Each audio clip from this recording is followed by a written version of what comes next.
What does that say? It's gone. Well, good morning, everybody. Hello, how are you doing?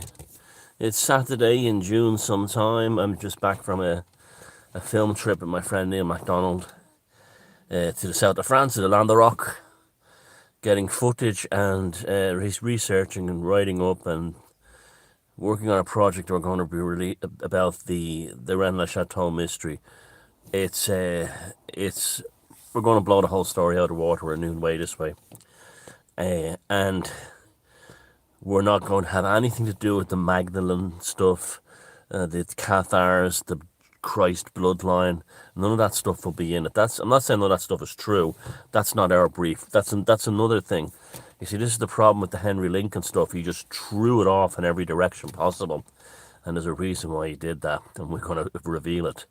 But so it'll just be purely concerned with Saunier and what really went on in Rennes le Chateau. It's not going to be this massive exercise in tangents that's not completely unnecessary. But like I said, I'm not going to say, I'm not saying that the Magdalene bloodline stuff around that is not true. It's just that I'm not concerned with that. We're not concerned with that. So I hope everybody's keeping well. Gosh, the food down there was amazing. I've never been to that part of France before, but I think the nicest dish down there was the wild boar stew. It was just stunning. It was stunning.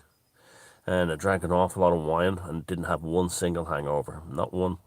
Got up at half 5 in the morning after being on the piss with bottles of wine the night before and nothing. I also met some old friends there that I knew amazingly were running a cafe across the street from where I was staying in Allée-la-Banne. Yeah, it's a the Cathar country is a fairy tale landscape. You can see why it's attracted all these different groups and why it has all these legends and myths, surrounding it. It's an extremely special place, and in many ways a crossroads of Europe at the time. From it, it's no wonder that and to see these Cathar castles on the top of mountains, it was no wonder the Vatican exterminated these people because they were just so jealous of their power, wealth, and civilization. But we've been fighting that bad, the Cathars got what the pagans got. Pagans got what the Native Americans got. And it's been, people say to me, oh, the white man came and did this. No, no, no, the Bible men came and did that. Anyway, because he started on their own first to begin with. So, yeah, that was fun. I enjoyed that. And I'm knackered though, because it was a lot of hard work carrying camera equipment around, all that kind of thing. And also I got eaten alive by mosquitoes, but hey, it was still fun. So I'm back home here, and it made me really appreciate Western civilization. Like you go to somewhere like the Land of Rock in the south of France, in the where like the Catalonian culture meets the French culture, the southern Mediterranean culture, the Pyrenees culture, and you realize that we're expected to give all this up for robots. Just because these techno psychotics and predatory globalists have no concept of understanding the beauty of natural and simple things. We have to lose all that for them. By the way, that's what I'm going to call it from now on. The predatory globalist class. I got that from Paul Joseph Watson. He's been calling them the predatory class. I do like that, but I think predatory globalist class is actually better because it ties them all in with their internationalism and their so-called diversity, which is really about destroying cultures and replacing it with a single slop vegan monoculture. No sign that down the south of France. And it's been a remarkable June. The month of June has been a real turnaround. There's my friend Stephen Sutton said the other night that there's Ireland is under demonic control. Oh, it is, because someone had sent me a website that showed how the Sidhe, the fairy people of Ireland, are actually transgenders. And it wasn't a joke website. And they're fabulous. They were fabulous. Like the two of they Dannon were cross-dressing trannies, and they were fabulous like we are. And the lunatics behind that site probably got a government grant to pay for it. And yeah, the country's under demonic control, but the whole planet is. There's that force that arrived on this planet in 2020 that caused the lockdowns and everything. It's to me the most comparable thing is Azathoth from the Lovecraftian myths. It licked the world. It left around November 2022, but it's homiculi. I don't know what the plural of that would be. The homunculus globalists are what's left, continuing its parasitic predatory work, and they're the predatory globalist class. Look, I don't want to sound like a cult leader, although I'd love to be one. I have to laugh when people say to me, "You're like a cult leader." I fucking wish I was. I wouldn't wouldn't be struggling to pay the gas bill, but without sounding like that, it's really come down to choice, everybody. It really has. That came very clear to me. Do you serve humanity, or and this fantastic journey that the human experience has been on for millennia, or do you serve the predatory globalist class? You can't do both. Which is it? Are you on the side of the the sultan daemons at the center of all chaos, or are you on the side of the glorious story that has been Western civilization, Asian civilization, African civilization, Native American civilization, Polynesian civilization, Oriental civilization? Which do you want to be a part of? I know what one I want to be a part of.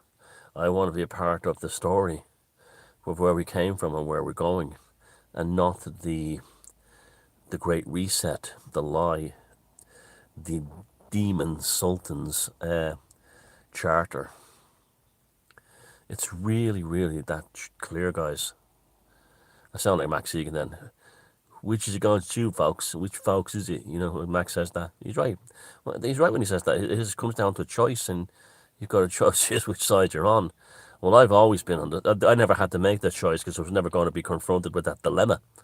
I was always going to follow my intuition and my noetic impulses.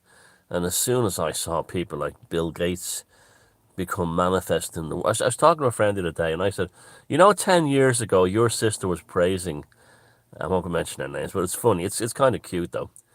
I said, 10 years ago, I was talking to your sister, and she was praising the Bill and Melinda Gates. And I just put my head down and said nothing. And she said, "You don't like them?" And I says, "These are people who their pillow talk is how many Africans did we prevent from coming into existence today?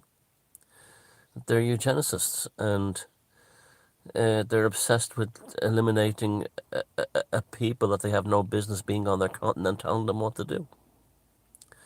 And she was absolutely shocked.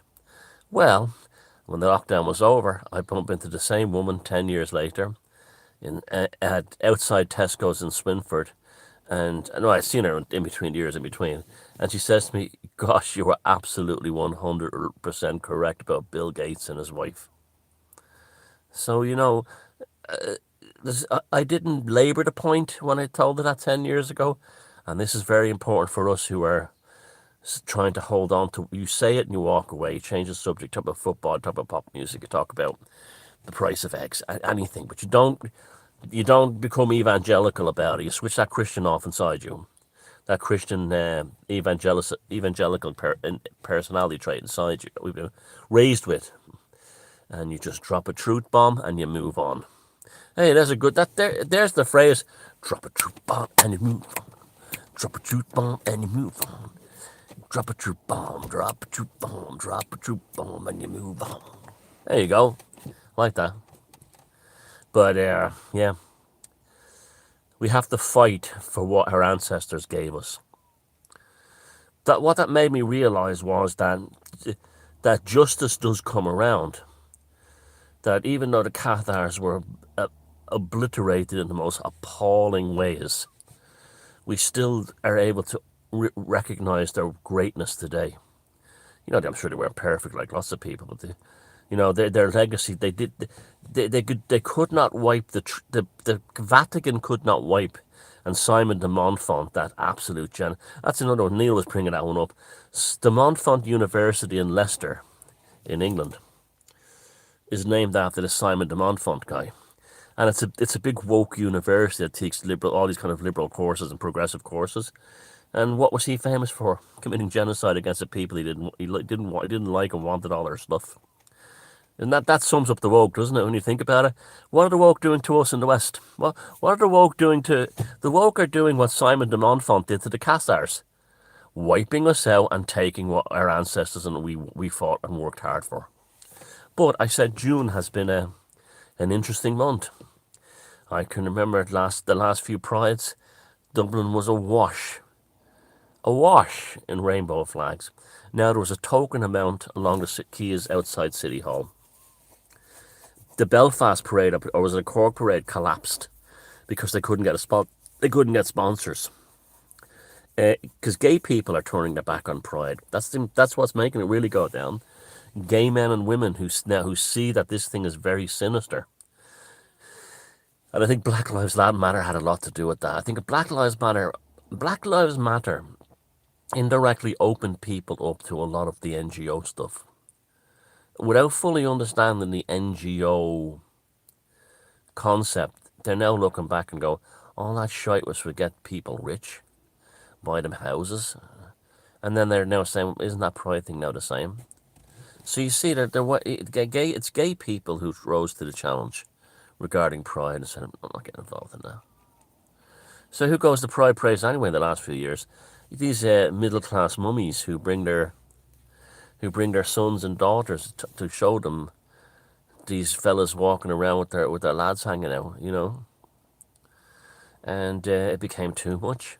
Drag queen story time, I think, was a push too far. So many gay people were like, what the fuck is this? And when you see, and I'll never let them, remember, keep the receipts. I'll never let Pascal Donoghue, the Minister of Finance here, get away with the fact that he had a Gettysburg Address defending drag queen story time. And as I said in all the other videos where I've mentioned him, I want to know why. I want to know why that rang so deeply with his conscious mind, and when other topics didn't. Questions must be asked about our people in the positions of power. What is it that they're into? If their basic lifestyle and instincts are reflected in their passions, what does this tell us about a Minister for Finance who's passionate about drag queen story time? We have to know about these people. We have to explore them. We have to, and not just any one of them, all of them.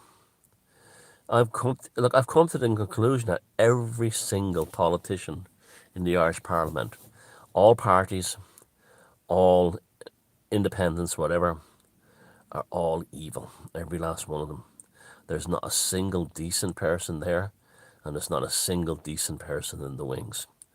And that's not because of two things: the digital vax pass and the hate speech law. They were binary declarations of war against the Irish people. And you have to understand, it's not just my country, it's your country too. I hate democracy so much. I can't tell you how much I hate democracy. And democracy is now being used as a crusade, a jihad by Western governments, and particularly the Irish government, against their own people.